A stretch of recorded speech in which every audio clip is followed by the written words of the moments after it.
For the past 4 years, police have served search warrants, questioned persons of interest, and received thousands of tips. Still no arrest.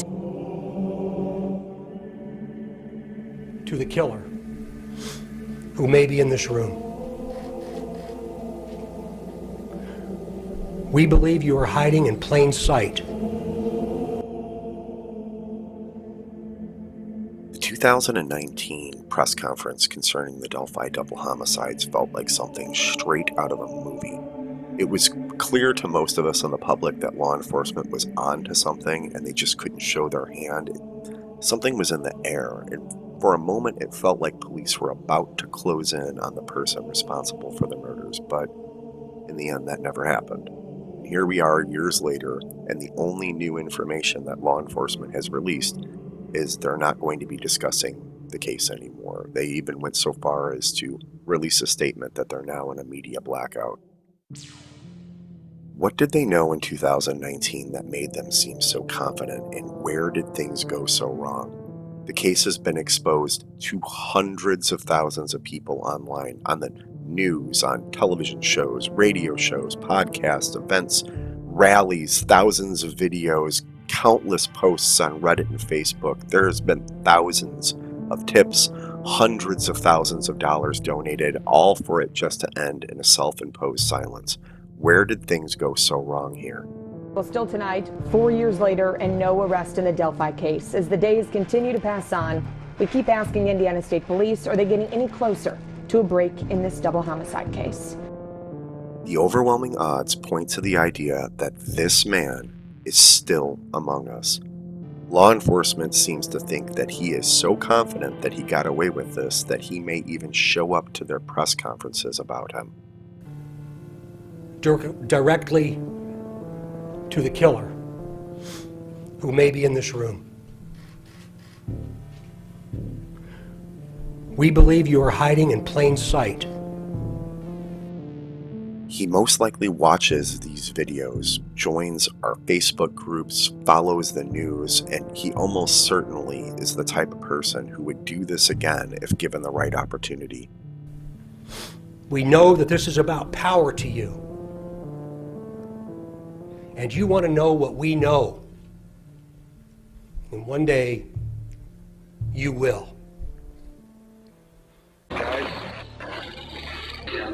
Tonight, the killer still on the run, being chased down by many of the investigators who've been out there since day one, like Carroll County Sheriff Tobe Lesenby. It seems like it was just yesterday when we started this thing. 13-year-old Abby and 14-year-old Libby were out on a walk on the Delphi Historic Trails on February 13th of 2017, when investigators say they were approached by this man. The girls' bodies were found the next day in the woods about a mile off of the main trail. In 2019, Indiana State Police released an updated sketch of the suspect. That composite looked nothing like this previous sketch, which had been the face of the investigation for 2 years. It's like, wait a minute, now we got to start all over and we got to explain why they're doing what they're doing. They've obviously received enough information on the first sketch to realize that that person isn't the right one. I recently went to the bridge for one of the memorial walks hosted by Randy Gravett, but one of the other reasons I went was because I wanted to see the crime scene for myself and how the killer may have actually crossed the creek and exited that day.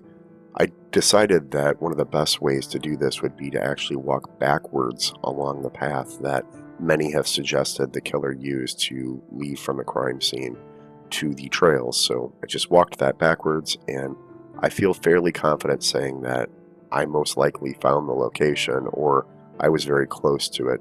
But allow me to explain. The bank of the creek going from the water up to the land on the north side is actually much steeper than it appears in videos. There's only a few spots that are good places to come up from the water and go onto the land that I could see, and especially areas that were across from the spot that most people believe the girls most likely crossed at. That area that I found is actually directly next to an overhanging tree that I believe might have actually been the same tree cited by the YouTuber Gray Hughes Investigates in his videos depicting where the crime scene most likely was. And close to that tree was a dip in the embankment that would allow someone the ability to come up from the river. I mean, I guess you could have grabbed onto that tree, but that's the bent tree. But this is where it gets interesting. So if you follow this back from there,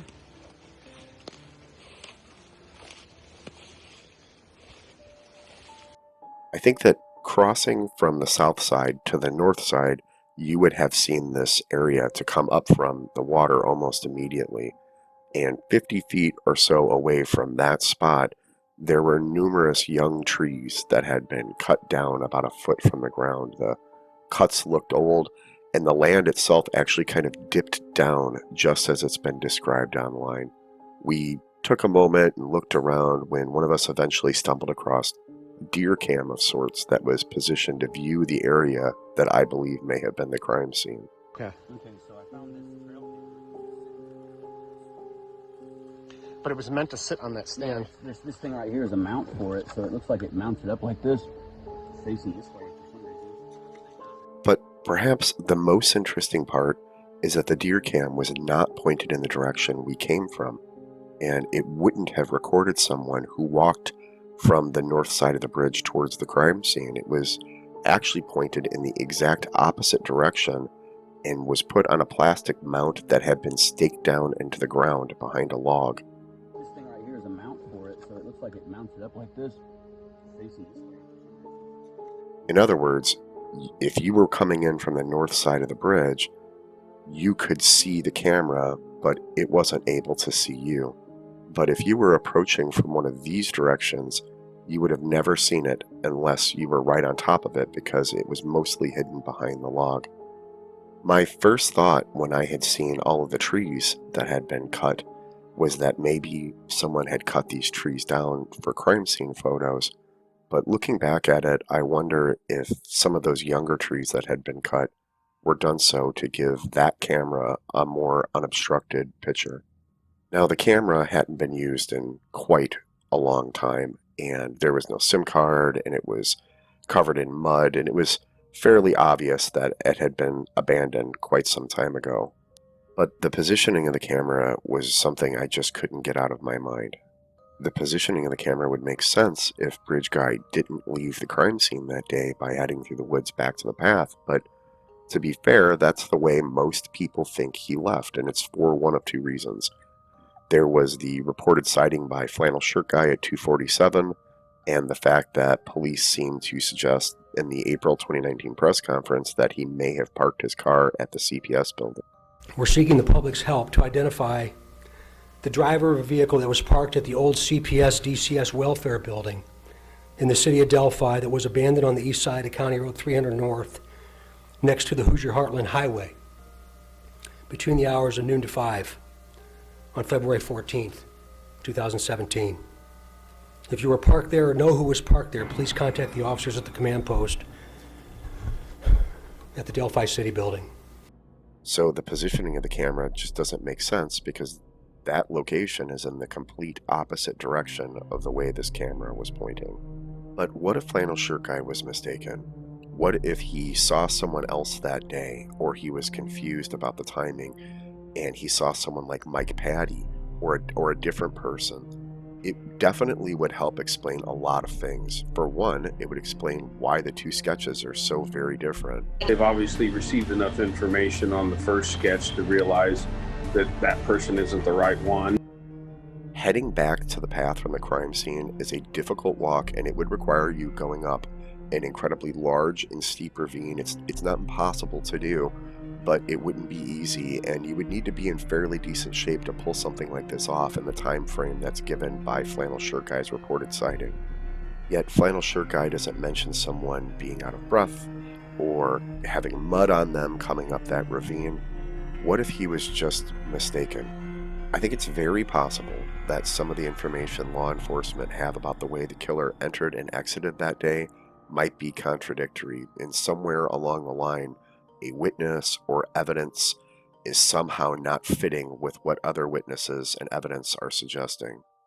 But what about the CPS building? If the killer parked there, then the path Flannel Shirt Guy was on is one of the most likely routes that he could have used to leave, and that's a fair point to make.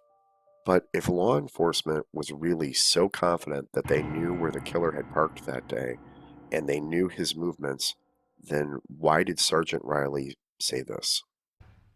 We are actually expanding out. We want people that they may have seen somebody walking, that may have picked up a hitchhiker, that have seen a hitchhiker around that afternoon of Monday the 13th. We don't know for sure what witnesses saw him or if any witnesses saw him at all. We think we know. We have good ideas, but without more information, it's just impossible to know much at all for certain, which is just sad because the things the online community has been able to do in the past with very little to go on has been nothing short of astounding. If you don't know what I'm talking about, then consider the case of the Grateful Doe. A young man was killed in a car crash in Emporia, Virginia in June of 1995. The only clues to his identity were a Grateful Dead t-shirt he was wearing, 2 tickets to a Grateful Dead concert, and a note written to a Jason.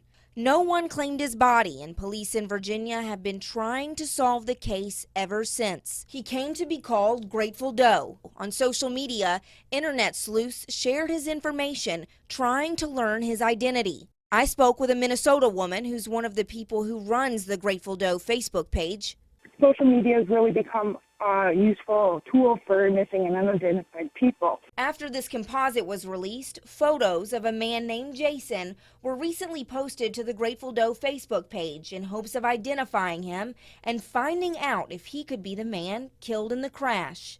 Now, a 63-year-old Myrtle Beach woman says the Jason in the photos on Facebook is her son, Jason Callahan. He left home in 1995 to follow the band Grateful Dead and hasn't been seen since. From that Facebook effort, we received information of a possible missing person here within our jurisdiction by the name of Jason Callahan. We obtained DNA from Mr. Callahan's family to send off to be evaluated to see if Mr. Callahan was in fact the Grateful Doe that's being looked for on Facebook. The body did eventually turn out to be Jason Callahan, and the internet had managed to solve a nearly 20-year-old mystery with basically nothing to go on, and it's not the first time something like that's happened. There have been numerous cases that the internet has helped to solve, which is why it's so surprising when police sit on evidence only to end up releasing it to the public years later. We're seeking the public's help to identify the driver of a vehicle that was parked at the old CPS DCS welfare building in the city of Delphi that was abandoned on the east side of County Road 300 North next to the Hoosier Heartland Highway. Obviously, asking for information about the car would have been much more effective had they released it close enough to the date of the incident for someone to have had a better chance to remember. Delphi isn't the only case that this has happened in. 10-year-old Amy Mahalovic was kidnapped and killed in 1989, and police didn't release vital information that might have actually helped solve the case until 2016. The yellow X at the top is the curtain. That's where the curtain was found from her body, which is down there in the pink. The red X is the blanket. They're 14 feet apart from each other. They were found the day her body was recovered in the walk around that we all did with a lot of other material. It just boggles my mind that police didn't release images of a handmade curtain back when someone could have recognized it. The person who made it could have long since died. Memories fade.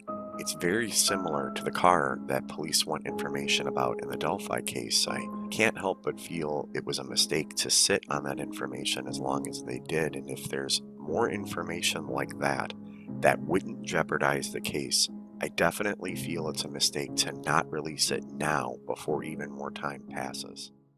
Now, law enforcement has good reasons why they don't want to release information. I am not involved in the investigation in any way. I hope that people who are handling the investigation will consider whether perhaps it might be time to release some more of that information. At the beginning of the video, I showed brief clips of numerous YouTubers who cover the Delphi case. In one of those clips, I showed the YouTuber Real Chill Graz in a conference call with 2 other YouTubers. Try to ask yourself who Graz was talking to in that clip. What was he wearing? Now, I'm sure some of you might be able to remember, but I'm betting that most of you have no idea. Now ask yourself, what if I had waited 2 years to ask you that question? The brain abhors a vacuum.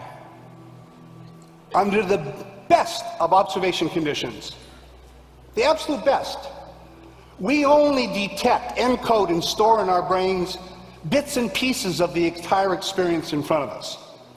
And they're stored in different parts of the brain. So now when it's important for us to be able to recall what it was that we experienced, we have an incomplete, we have a partial store. And what happens?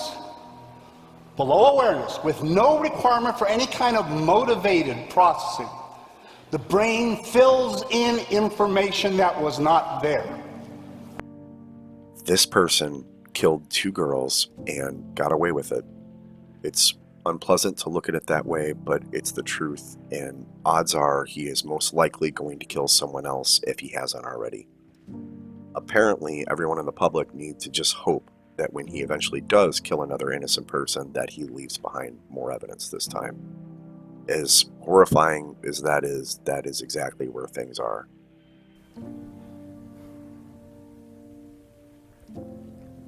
A question to you.